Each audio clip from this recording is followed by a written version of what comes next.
My name is Burke Hedges, author of the best-selling book, The Parable of the Pipeline. I open my book with a story about Pablo and Bruno, who take two very different paths in their quest for financial independence. What you're about to see is the delightful animated story of their adventure. So, sit back, relax, and enjoy the life-changing lessons in The Parable of the Pipeline.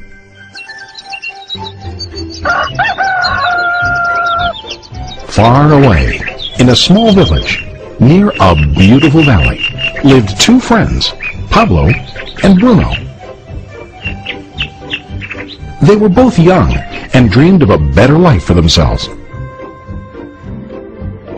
They'd often discussed their dreams about how they would become the most successful men in the village. They weren't afraid of hard work, and they searched for opportunities to help realize their goals and achieve their dreams. One day, an opportunity presented itself.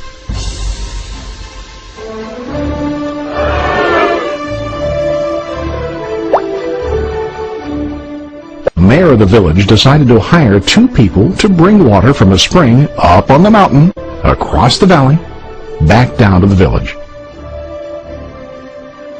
They were to be paid based on the amount of water delivered to the village. Bruno and Pablo enthusiastically got to work. Every day, from morning till evening, they carried buckets to and from the spring. They worked hard, carrying water to the village. In the evening, they'd return home with their day's wages.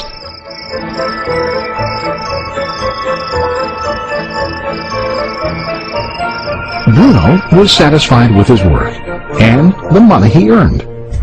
He was sure that with this work he could achieve his dreams.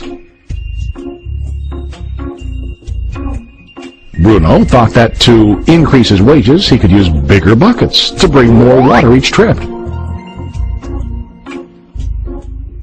He believed with a larger income he would soon be able to buy a cow and the house that he dreamed about.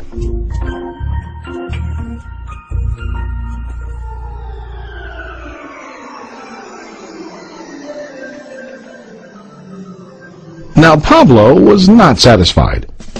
At the end of the day, his back and hands ached, and he was exhausted. He was looking for an easier way to earn more. One day an idea occurred to Pablo. He imagined building a pipeline to deliver the water from the mountain spring to the village.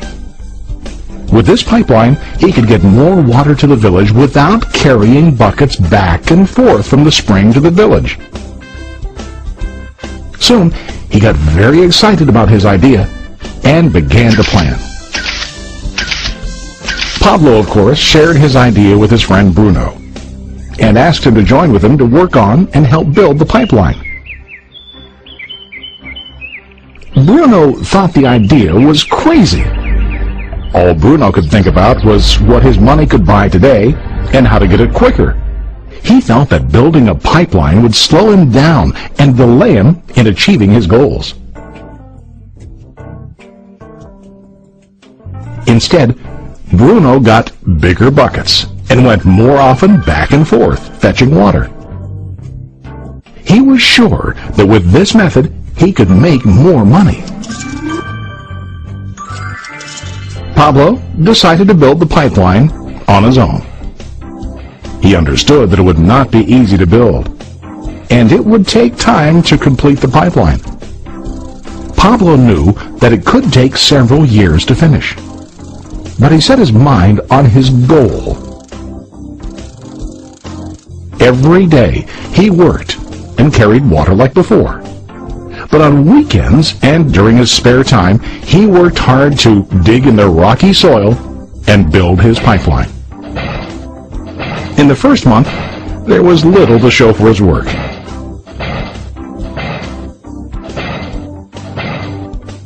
Bruno and the villagers laughed and teased him. They called him Pablo the Pipeline Man.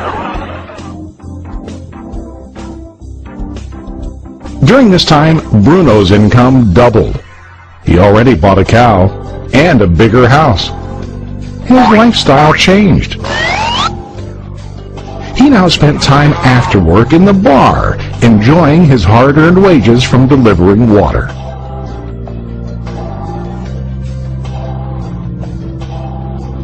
What Bruno didn't realize was that his body was starting to stoop from carrying heavy buckets every day.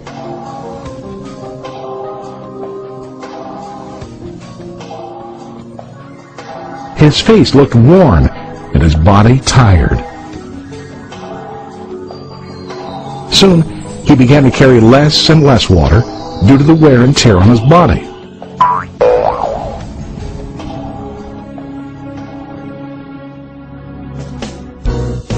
Month after month, Pablo worked. Soon a year passed, and then a second year. Finally, Pablo finished his pipeline. He now used his pipeline to deliver water to the village instead of carrying buckets. Pablo was now earning more money than ever before. The water continued flowing to the village, while Pablo wasn't working. While he slept and ate, the water flowed. Pablo was happy and proud of his insight, persistence, and hard work. Now his income flowed as long as the water flowed through his pipeline.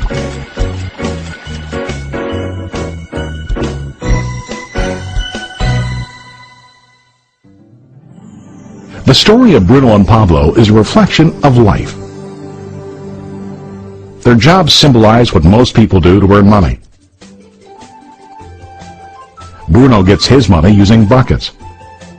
He goes back and forth, carrying his buckets from the spring to the village in exchange for money. To increase his income, he either has to go more frequently to the spring or to use larger buckets. It's common in real life to increase our income by working harder. For example, working overtime or getting a second job. We also increase the size of our buckets by accepting a higher paying position, which often includes spending more time on the job. Most of us exchange time for money like Bruno. We know that every person has only 24 hours in the day and that it's not possible to use all our time to work. The most difficult time comes when we can no longer exchange time for money due to age, health, or other reasons. Then, our income stops. Now let's review what Pablo did. Very wisely, Pablo did not exchange all of his time for limited income, but he used some of his time to build a pipeline. He knew that the pipeline would bring ongoing income as long as the water flowed.